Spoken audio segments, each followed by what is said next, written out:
താങ്കൾ തന്നെയാണ് കുറച്ചു മുമ്പ് തുഷാർജി ഒരു ചോദ്യം ചോദിച്ചപ്പോൾ വികസനത്തിനെ കുറിച്ച് സംസാരിക്കാതെ ബാക്കി എന്താണ് സംസാരിക്കുന്നത് പറയുന്നത്. അത് കഴിഞ്ഞ് അനിൽ ആന്റണി ഈ മണ്ഡലത്തിൽ വികസനത്തിനെ കുറിച്ച് മാത്രമേ സംസാരിക്കുന്നുള്ളൂ. ഇന്ന് ഞാൻ ഭാരതീയ ജനതാ പാർട്ടിയുടെ ഒരു സ്ഥാനാർത്ഥിയാണ്. കഴിഞ്ഞ 10 വർഷം നമ്മുടെ സർക്കാർ ചെയ്തിട്ടുള്ള കാര്യങ്ങൾ, പത്തനംതിട്ട ജില്ലയിൽ അടുത്ത 5 വർഷം ചെയ്യാൻ പോകുന്ന കാര്യങ്ങളെക്കുറിച്ചും, ഈ കേരളത്തിലെ 20 സ്ഥാനാർത്ഥികളിൽ ആകപ്പാടെ ഈ 20 മണ്ഡലങ്ങളിൽ ചുരുക്കം ചില സ്ഥാനാർത്ഥികളാണ്, അതായത് ആ മണ്ഡലത്തിലെ സമഗ്ര വികസനത്തിനെ കുറിച്ചും അടുത്ത 5 വർഷം വളരെ വ്യക്തമായൊരു ബ്ലൂ പ്രിന്റുമെല്ലാം ഞാൻ ഇറക്കി വികസനത്തിനെ കുറിച്ച് മാത്രം ചർച്ച ചെയ്തു. കഴിഞ്ഞ ഒരു മാസം നല്ല മൊമെന്റം ഉണ്ടാക്കി ഞാൻ ഇന്ന് വിജയത്തിന്റെ പാതയിലാണ്. അത് കണ്ട് കോൺഗ്രസ് പാർട്ടിയും മാർക്സിസ്റ്റ് പാർട്ടിയും ഒരുപാട് കാര്യങ്ങൾ ചെയ്യുന്നുണ്ട്. ഇന്ന് 2 ദിവസം മുമ്പ് ആന്റോ ആന്റണി വിളറി പൂണ്ട് ഇപ്പോൾ EVM-നെയൊക്കെ കുറ്റം പറയുന്നുണ്ട്, കള്ള വോട്ടർമാരെ കുറിച്ചൊക്കെ പറയുന്നുണ്ട്. അതുപോലെ കോൺഗ്രസ് പാർട്ടി, ഇപ്പം മാർക്സിസ്റ്റ് പാർട്ടി കോൺഗ്രസ് പാർട്ടിയുമായാലും കോൺഗ്രസ് പാർട്ടി ഒരുപാട് നെറുകെട്ട രാഷ്ട്രീയം കളിക്കുന്നുണ്ട്. അതിന്റെ ഒരു ഭാഗമായിട്ട് ഞാൻ കാണുന്നു. 15 വർഷം മുമ്പ് നടന്നു എന്നുള്ളൊരു സംഭവം, 15 വർഷം മുമ്പ് നടന്നു എന്നുള്ള സംഭവം ഇലക്ഷന് 15 ദിവസം മുമ്പ് പറയുന്നു. അത് കഴിഞ്ഞ് പിന്നെ നിങ്ങളെപ്പോലെ കുറെ പേരുണ്ട് ഇവിടെ ഇരിക്കുന്ന, എല്ലാവരെയും നോക്കി തന്നെയാണ് പറയുന്നത്. വിഷുവിന്റെ അന്ന് വലിയ എന്തൊക്കെയോ പ്രൂഫൊക്കെ തരുമെന്നൊക്കെ പറഞ്ഞ് ഇവിടെ എല്ലാം ബ്രേക്കിംഗ് ന്യൂസ് ആയിരുന്നു. വിഷു കഴിഞ്ഞ് 10 ദിവസം കഴിഞ്ഞു.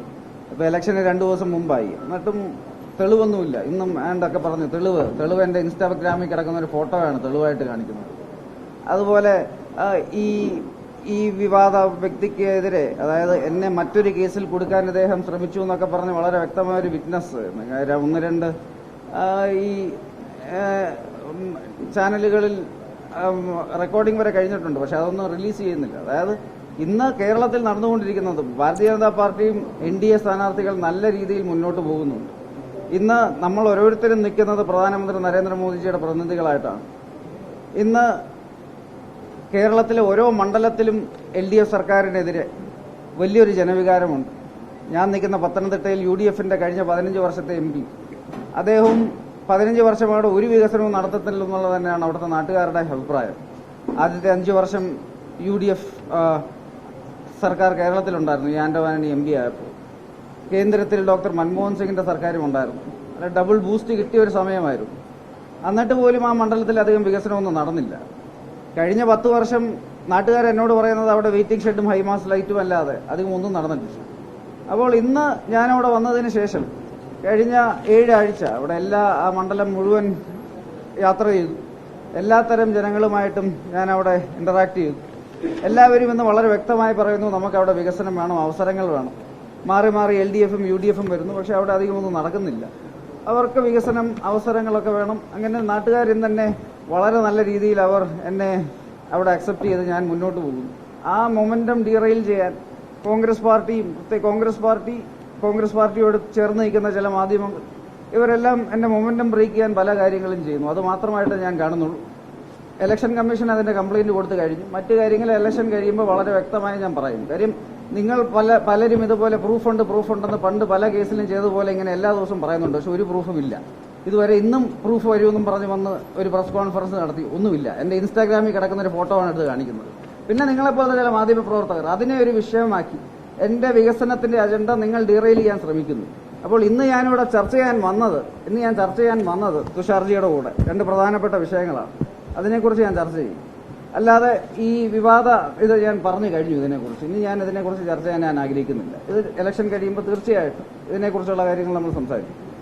പിന്നെ ഇന്ന് തുഷാർജി പറഞ്ഞ 2 കാര്യങ്ങൾ, അതിൽ ഇന്ന് കേരളത്തിൽ നടന്നുകൊണ്ടിരിക്കുന്ന ചില സാമൂഹിക പ്രശ്നങ്ങളെ കുറിച്ച് തന്നെയാണ് അദ്ദേഹം വളരെ വ്യക്തമായി പറഞ്ഞത്. ഇന്ന് നരേന്ദ്രമോദിജി, ഞാൻ പ്രതിനിധീകരിക്കുന്ന പാർട്ടി, ആ പാർട്ടിയിലെ ഏറ്റവും പരമോന്നതനായ നേതാവ്, അദ്ദേഹത്തിന്റെ കാഴ്ചപ്പാട് ഇന്ന് സബ്കാ സാത്ത്, സബ്കാ വികാസ്, സബ്കാ വിശ്വാസ്, സബ്കാ പ്രയാസ് എന്നാണ്. ഇന്ത്യയിലെ 140 കോടി ജനങ്ങളെയും ഒരുമിച്ച് കൊണ്ടുവന്ന് അടുത്ത 25 വർഷത്തിൽ ഇന്ത്യ ഒരു വികസിത രാജ്യമാക്കി മാറ്റി.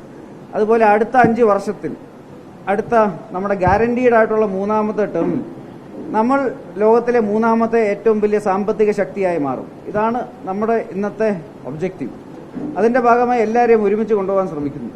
കേരളത്തിൽ ഒരുപാട് നാളായിട്ട് പലരും UDF-ഉം LDF-ഉം ഇന്ന് മറ്റെല്ലായിടത്തും അവർ ഇറലവന്റ് ആണ്. ഇപ്പം മാർക്സിസ്റ്റ് പാർട്ടി പണ്ട് വെസ്റ്റ് ബംഗാളിലും ത്രിപുരയിലും അതുപോലെ പല സംസ്ഥാനങ്ങളിലും ഒരു ഫാക്ടറായിരുന്നു. പക്ഷെ ഇന്ന് ഇന്ത്യയിൽ കേരളം ഒഴിച്ച് ബാക്കി എല്ലായിടത്തും വട്ടപൂജ്യമാണ്.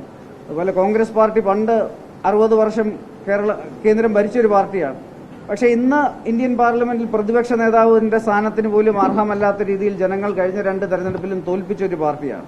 ഈ 2 പാർട്ടികൾക്കും ഇന്ന് കേരളത്തിൽ മാത്രമേ ഒരു ബേസുള്ളൂ. അപ്പോൾ രണ്ടുപേരും BJP-നെ കുറിച്ചൊരു നറേഷൻ സെറ്റ് ചെയ്യാൻ കേരളത്തിൽ വളരെ വളരെ കഷ്ടപ്പെട്ട് ശ്രമിക്കുന്നുണ്ട്.